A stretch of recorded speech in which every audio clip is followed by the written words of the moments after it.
There was a woman who checked her phone over 200 times a day. She tried everything: digital detoxes, app blockers, even locking her phone in a drawer. She spent months fighting this compulsion and felt like a failure every time she gave in. Then she discovered a Japanese approach that changed everything. Within 2 months, her phone addiction vanished, not through willpower or restriction, but through a system so gentle it felt almost effortless. What if everything we've been taught about breaking bad habits is completely wrong? What if the harder we fight against our habits, the stronger they actually become? What if there was a way to let destructive patterns dissolve naturally, without the constant struggle, without needing iron willpower, and without that crushing cycle of hope and disappointment? The Japanese have understood something profound about human behavior that Western psychology is only beginning to recognize. They don't view habits as enemies that must be conquered. They don't rely on brute force or self-punishment. Instead, they've developed an elegant system that aligns with how the mind actually works, not against it, and the results are remarkable. The Western approach to habit change is built on one fundamental idea: force. We declare war on our habits. We join expensive gyms with aggressive workout plans, only to abandon them within weeks. We delete every social media app in a dramatic display of willpower, only to reinstall them days later when the loneliness sets in. We make sweeping promises to ourselves, set impossibly high standards, and then collapse under the weight of our own expectations, drowning in shame and self-criticism. This pattern repeats endlessly. New Year's resolutions that die by Valentine's Day. Monday morning promises that crumble by Wednesday night. Grand visions of transformation that fade into the same old patterns.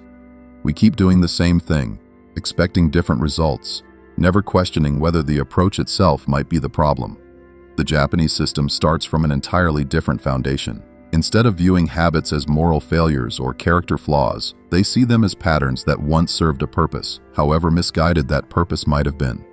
Every destructive habit, every addiction, every compulsion began as a solution to some problem. The person who smokes when stressed once found relief in that cigarette. The individual who binges on junk food at night once discovered comfort in that temporary pleasure. The one who scrolls endlessly through social media once escaped boredom or loneliness in those glowing screens. Understanding this single truth transforms everything. It shifts the entire relationship you have with your habits. You're no longer at war with yourself. You're simply recognizing that an old solution no longer serves you. There's a story about a Japanese businessman who struggled with explosive anger for decades. Every minor inconvenience would trigger a rage that he couldn't control. Traffic jams, slow service at restaurants, colleagues who didn't meet his standards, all of it sent him into spirals of fury that damaged his relationships and his health. He tried everything the Western world offered. He attended anger management courses, took medication, read countless self-help books, even punched pillows in therapy sessions. Nothing worked. The harder he tried to suppress his anger, the more violently it erupted when it finally broke through. Then a colleague introduced him to a Zen teacher who suggested something that seemed absurd at first. "Stop fighting your anger," the teacher said. "Instead, become curious about it. When anger arises, don't push it away or indulge it. Simply observe it. Watch it like you would watch clouds moving across the sky. Notice where it lives in your body. Pay attention to the thoughts that fuel it. But don't judge any of it. Just observe." The businessman was skeptical. How could simply watching his anger help anything? But he was desperate enough to try. The next time anger arose during a traffic jam, instead of gripping the steering wheel and cursing, he quietly noted to himself, "Anger is here." He felt the heat rising in his chest, the tightness in his jaw, the racing thoughts about how things should be different. He didn't try to change any of it. He just noticed. Something extraordinary began to happen. By observing his anger without judgment, he created space between himself and the emotion. He could feel anger without being controlled by it. He could watch it rise and fall like a wave without being swept away. Within weeks, the anger began to lose its grip on him. It still arose, but it passed through more quickly, like a summer storm that comes and goes. Eventually, it visited less frequently, and when it did appear, it felt more like information than a command. This principle forms the foundation of the Japanese approach to breaking habits, understanding impermanence. The Japanese have a deep cultural appreciation for the transient nature of all things. Cherry blossoms bloom for just a few days before falling. The seasons shift. Nothing lasts forever, including cravings and urges and the desperate need to engage in destructive behaviors. When you truly internalize this understanding, everything changes. That overwhelming urge to drink will pass. That desperate craving for sugar will fade. That compulsion to check your phone will come and go like a wave on the shore. The key is not to fight these urges, but to recognize their temporary nature. Consider how most people handle cravings. When someone trying to quit drinking feels the urge for alcohol, they typically respond in one of two ways. Either they give in immediately, seeking relief from the discomfort, or they white-knuckle their way through it, using every ounce of willpower to resist, treating the craving like an emergency that must be resolved right now. The Japanese method offers a third way. Acknowledge the craving, feel it fully, notice where it lives in your body, what thoughts accompany it, how it moves and changes, but don't act on it. Sit with the discomfort like you would sit beside a friend who's upset. Be present with them, but don't try to fix them. A woman in Osaka used this approach to quit a gambling addiction that had destroyed her finances and nearly cost her marriage. Instead of avoiding casinos or trying to distract herself when the urge hit, she would sit down, set a timer for 15 minutes, and fully experience the craving. She would notice the anxiety in her stomach, the racing thoughts about winning back her losses, the way her hands trembled slightly. She didn't judge any of it, she just observed. During those 15 minutes, she would watch the craving intensify, usually peaking around the 7-minute mark, then gradually subsiding. By the time the alarm rang, the intensity had decreased enough that she could choose not to gamble. This wasn't about willpower. It was about understanding the nature of cravings themselves. They feel permanent and overwhelming in the moment, but they're actually quite brief. Most intense cravings last between 3 and 7 minutes. If you can ride that wave without being pulled under, you discover something profound. You are not your cravings. You are the awareness that observes them. Now let's talk about something the Japanese call Kaizen, which means continuous improvement. Western culture is obsessed with dramatic transformations. We love before and after photos, radical makeovers, complete life overhauls. We want to go from overweight to marathon runner overnight. We want to quit all our bad habits simultaneously and become entirely different people by next month. This all or nothing mentality sets us up for spectacular failure. When the transformation doesn't happen as quickly as we imagined, we give up entirely. If we can't do it perfectly, we don't do it at all. Kaizen takes the opposite approach. Instead of trying to change everything at once, you change 1% at a time. If you want to break a habit of watching 5 hours of television every night, you don't go cold turkey and cancel your streaming services. You watch 4 hours and 55 minutes tonight instead. That's it. 5 minutes less today than yesterday. To the Western mind, this seems laughably insufficient. 5 minutes? What difference could that possibly make? But this reveals a fundamental misunderstanding of how the brain actually changes. The neural pathways that support your habits were built over years, sometimes decades, through repetition and reinforcement. They cannot be demolished overnight. They must be gradually rewired, and this happens through small, consistent actions that don't trigger the brain's alarm systems. A man in Tokyo used Kaizen to break a severe internet addiction. He didn't delete all his accounts or throw his computer out the window. He started by reducing his daily internet time by 10 minutes. Just 10 minutes. This was so small that it didn't feel threatening. His brain didn't panic. He didn't experience the overwhelming anxiety that comes with dramatic change. After a week, he reduced it by another 10 minutes, then another. This gradual approach worked because it flew under the radar of his nervous system. When you make drastic changes, your brain perceives danger and activates massive resistance. You experience this as overwhelming cravings, anxiety, and an almost irresistible pullback to the familiar pattern. But tiny changes don't register as threats. There's no emergency response. The change happens so gradually that your brain adapts naturally. Within 6 months, the man who once spent 8 hours a day online was down to 2 hours, and he'd replaced the missing time with activities that genuinely enriched his life. Reading, cooking, reconnecting with old friends, learning to play the guitar. The habits he'd been trying to force for years through willpower alone simply emerged naturally when he stopped fighting and started working with his mind's natural tendencies. The Japanese also understand something crucial about why habits persist in the first place. They use a concept called Ikigai, your reason for being. Many habits stick around because they fill an empty space in our lives. We drink because we're stressed and haven't found healthier ways to decompress. We overeat because we're lonely and food provides temporary comfort. We scroll endlessly through social media because we're bored and haven't discovered what genuinely interests us. Unless you address the underlying need, breaking the habit just leaves a vacuum that demands to be filled, usually by the same habit or a different but equally destructive one.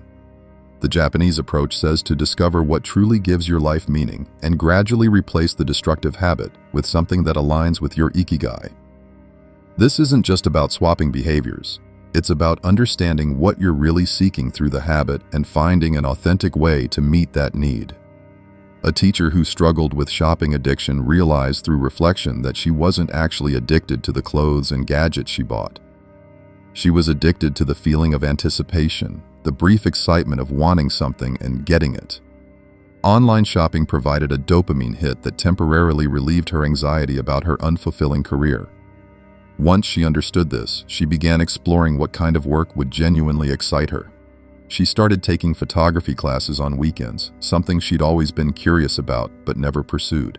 As she developed this creative practice, as she found genuine joy in learning and creating, the pull of shopping naturally weakened. She wasn't replacing one compulsion with another. She was meeting a real need with something meaningful. This brings us to another vital aspect of the Japanese system: self-compassion. In the West, we often try to motivate ourselves through harsh self-criticism. When we slip up, we call ourselves weak, pathetic, failures. We use shame like a whip, thinking it will drive us toward change. But shame doesn't create lasting transformation. It creates a vicious cycle.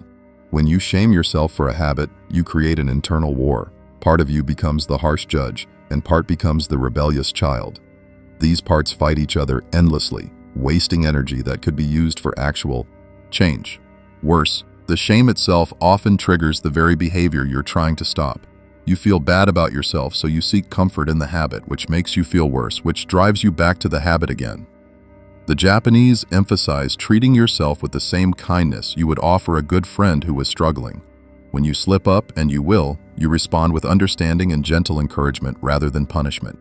This doesn't mean making excuses or avoiding responsibility. It means recognizing that lasting change comes from self-acceptance, not self-hatred.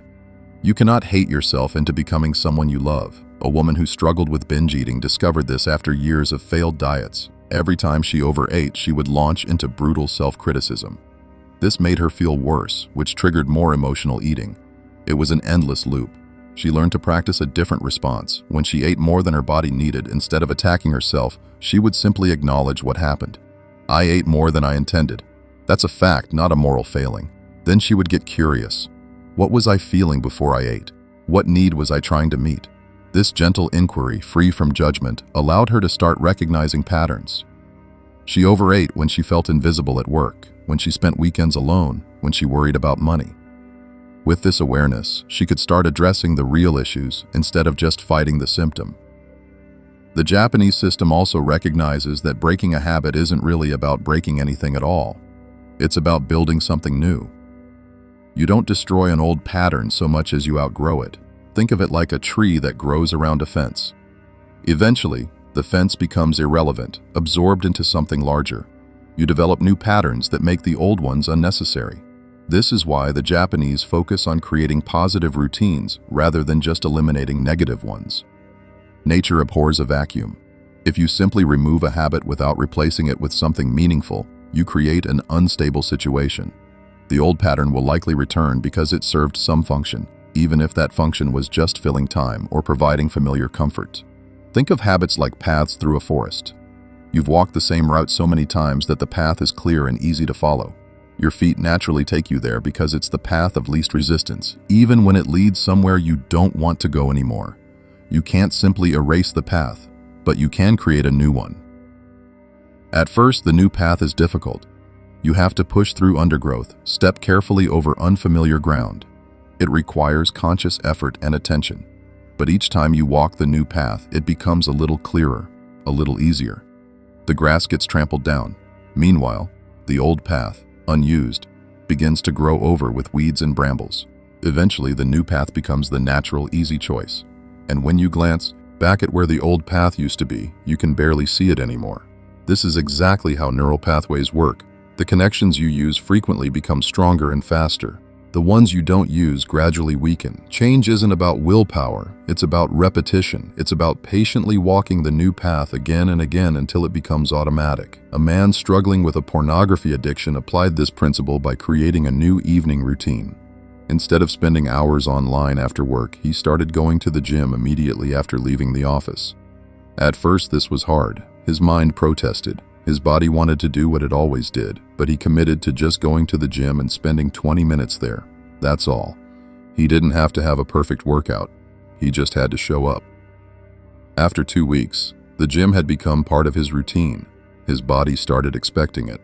And once he was there, he usually felt like exercising more than 20 minutes. The time he used to spend online was now filled with something that made him feel strong and capable. The old habit hadn't been eliminated through force. It had been crowded out by something better. Within 3 months, he realized he hadn't thought about pornography in weeks, not because he was fighting against it, but because it simply wasn't relevant to his life anymore. The Japanese understanding of habit change teaches us that transformation happens in harmony with your nature, not in opposition to it. You're not conquering yourself. You're not crushing your weaknesses under an iron will. You're growing into a fuller, more authentic version of who you already are. The habit you want to break isn't your enemy. It's a teacher showing you where you're out of alignment with your true self, where you're trying to meet real needs in ineffective ways. When you understand this, everything shifts. The shame dissolves. The struggle eases. You stop waging war against yourself and start working with yourself, gently guiding yourself toward better patterns through small, consistent actions, through understanding rather than force, through self-compassion rather than self-criticism. This is the power of the Japanese system. It works with human nature rather than against it. It recognizes that we are not machines that can be reprogrammed through willpower alone. We are complex beings with needs and fears and old patterns that once protected us. We change not through violence against ourselves, but through patient, compassionate persistence. Through understanding that cravings are temporary waves we can learn to surf. Through recognizing that tiny improvements compound into massive transformation. Through discovering what truly gives our lives meaning and aligning our behaviors with that deeper purpose. Through treating ourselves with the kindness we deserve. The habits you want to break, they're not the enemy. They're simply old solutions that no longer serve you. And the Japanese system offers a path to let them go, not through force or shame or white-knuckled willpower, but through gentle, persistent alignment with who you truly want to become. The path is there. You just have to start walking it, one small step at a time.